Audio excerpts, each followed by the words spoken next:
Hello student, welcome to my YouTube channel. आज हम करेंगे 10th क्लास की गणित की वर्कशीट है 67। तिथि है 14 दिसंबर आपकी 2020। 10th क्लास की है ये वर्कशीट। आपको वही सब फॉर्मेलिटीज़ करनी है। विद्यार्थी को अपना नाम लिखना है, अपनी कक्षा अध्यापक का नाम लिखना है। तो देख लेते हैं आज हमारी वर्कशीट में क्या बताया गया है। आज की हमारी वर्कशीट है आधारित प्रायिकता पे। प्रायिकता मतलब प्रोबेबिलिटी। चलिए, नमन और सचिन दोनों वीडियो गेम खेलना चाहते हैं। देखिए, दो बच्चे दिख रहे हैं आपको, परंतु खेल की शुरुआत कौन करें, इसका निर्णय कैसे करते हैं। आपने मैच देखा होगा बेटा, उसमें टॉस होता है, यानी कि एक सिक्का उछाला जाता है। हेड आए तो ये करे खेलेगा, टेल आए तो वो खेलेगा। तो हेड को हम कहते हैं चित और टेल को कहते हैं हम पट। चित और पट, या आपने नाम सुने भी होंगे। यदि चित आए तो नमन शुरुआत करेगा, जैसे कि आप मैच में सुनते हैं, और पट यानी कि टेल आएगा तो सचिन शुरुआत करेगा। आपने ऐसा मैच में देखा हुआ है कि कौन फर्स्ट बैटिंग करेगा।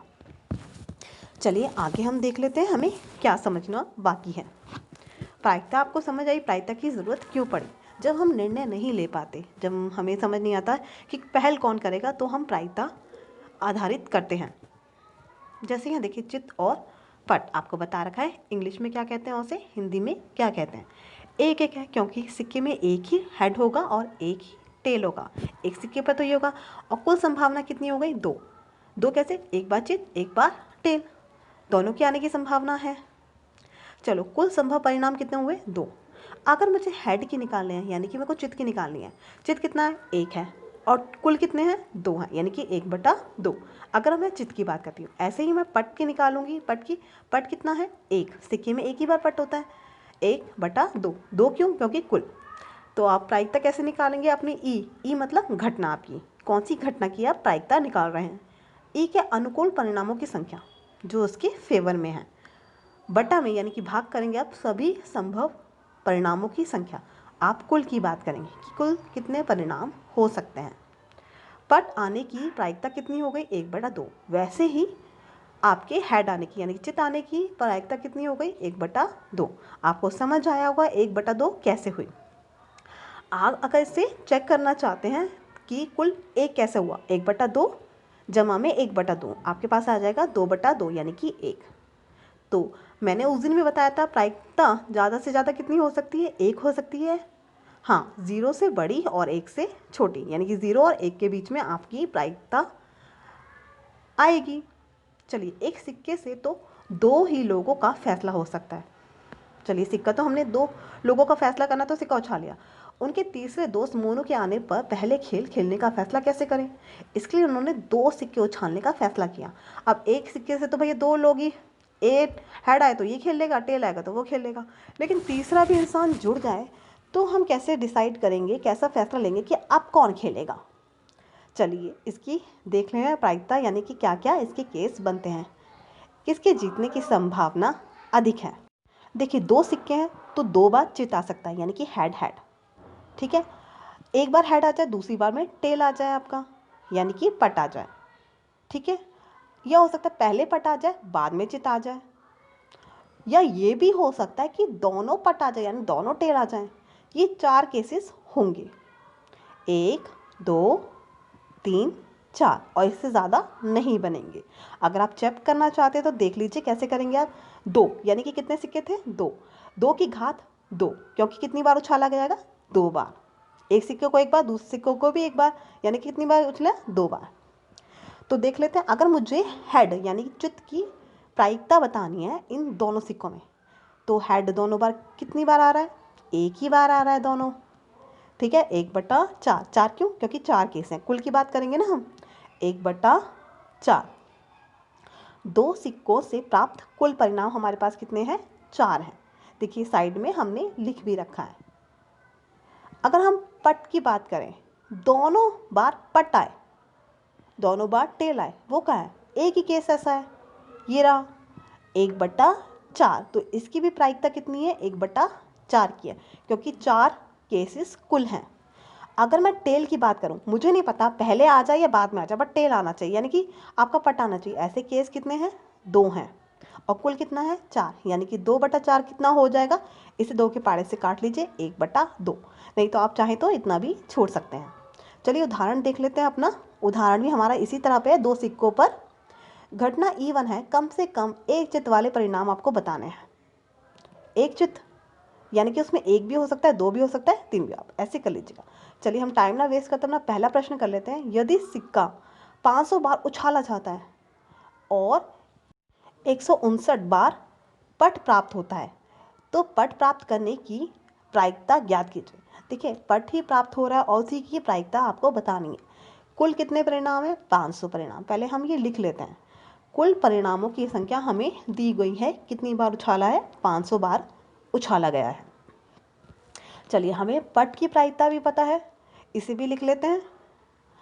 पट आने की संभावना कह लीजिए इसे, या अनुकूल परिणाम कितने हैं आपके? 159।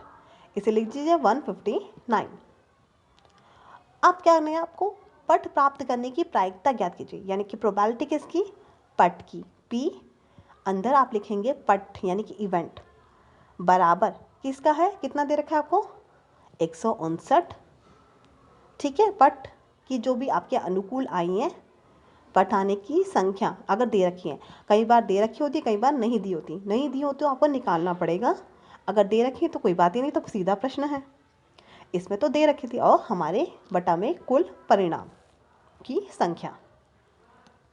चलिए पट आने की दे रखी है आपको कितनी? 159। लिख लेते हैं इसे बटे में, बटा में 500।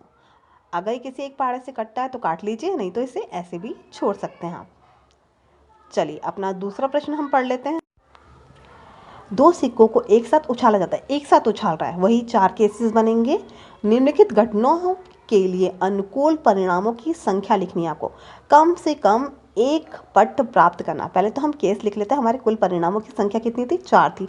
जब 2 सिक्के होते हैं, कौन कौन से? दोनों चित्त, एक चित्त एक पट, एक पट एक चित्त, और दोनों आपके पट, यानी कि head head, head tail, tail head और टेल टेल। ये कुल परिणामों की संख्या है 4। फिर इसने पहले भाग में बोला है हमसे कम से कम एक पट प्राप्त हो। देखिए एक पट कम से कम किस में आ रहा है? दूसरे में भी आ रहा है, तीसरे में भी आ रहा है, चौथे में तो है ही। कम से कम बोला है ना, ज़्यादा से ज़्यादा तो नहीं बोला ना, कम से कम में तो आ ही रहा है। तो 3 केस ऐसे हुए जब हमारे पास क्या है? पट हमें प्राप्त हो रहा है। कम से कम एक पट प्राप्त करने वाले की संख्या कितनी है? इसे लिख दीजिए बटे में अनुकूल स्थिति देखेंगे। ठीक है, हम स्थितियां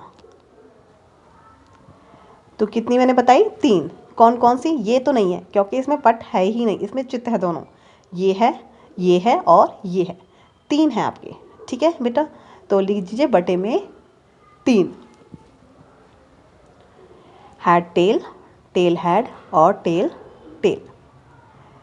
चलिए इसने प्रायिकताएं पूछी हुई है हमसे या केस पूछे हैं? हाँ जी, इसने सिर्फ परिणाम निकालने के लिए कहा हुआ है हमें। चलिए हमने परिणाम निकाल दिए, प्रायिकता नहीं पूछी हुई। फिर भी हम प्रायिकता निकाल देते हैं। प्रायिकता किसकी? कम से कम एक पट हो। तो कितने बताए मैंने केस अभी आपको? अनुकूल जो भी स्थितियां आई हैं इसके लिए बटा में कुल परिणाम। ठीक है बेटा, कुल परिणाम, कुल स्थिति कह लीजिए, कुल परिणामों की संख्या कह लीजिए। ठीक है, 3/4। ये एक पहाड़ से कटता नहीं तो हम इसे ऐसे ही छोड़ देंगे। अब हम दूसरे भाग को देख लेते हैं। एक ही पट प्राप्त ना करना, यानी कि आपके किसी भी बार में क्या नहीं आना चाहिए? पट नहीं आना चाहिए, एक भी पट नहीं मिलना चाहिए। तो क्या मिलेगा अगर पट नहीं मिलेगा तो? हाँ जी, चित्त मिलेगा। अगर पट नहीं आ रहा तो चित्त आएगा, कुछ ना कुछ तो आएगा ही ना।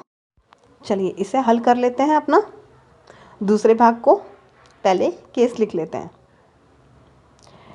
एक भी पट प्राप्त ना करना, ऐसा एक ही केस है आपका पहले वाला, जब दोनों आपके क्या आ रहे हैं? चित्त आ रहे हैं। क्योंकि दूसरे केस में भी एक पट आ रहा है, तीसरे केस में भी एक पट आ रहा है, और चौथे केस में तो दोनों ही पट हैं, और पट तो हमें चाहिए ही नहीं अपनी प्रायिकता में। तो ऐसा कौन सा केस है? एच वाला, यानी कि चित्त वाला।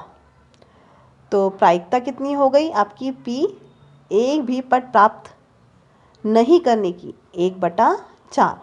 और ये एक पाड़े पे नहीं होता, ये तो सिंपल है।